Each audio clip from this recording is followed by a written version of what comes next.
বসাবো, কড়া বসিয়ে দিয়েছি। কড়া গরম হয়ে গেছে, তেল তেলের মধ্যে ভেজে নেবো চচ্চড়ি মাছ, পেঁয়াজ, আদা রসুন বাটা। আনাজটা তুলে দিলাম, ভালো করে কষিয়ে নেব।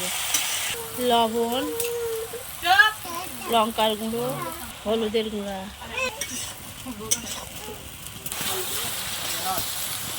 ভালো করে নাড়াচাড়া দেবো। চচ্চড়ির আনাজটা কষানো হয়ে এসছে, আর একটু পরে পানি দেবো। পানি দিলাম অল্প করে, শুকলা শুকলা চচ্চড়ি করবো, বেশি পানি দেবো না।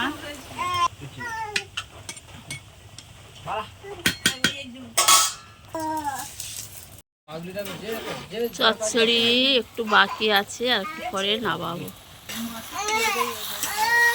আর একটু ঝোল মরে যাক, শুকনো শুকনো করবো চচ্চড়িটা। চচ্চড়িটা হয়ে গেছে, এবার নামিয়ে নেবো। চচ্চড়ি হয়ে গেছে, নামিয়ে নিয়েছি।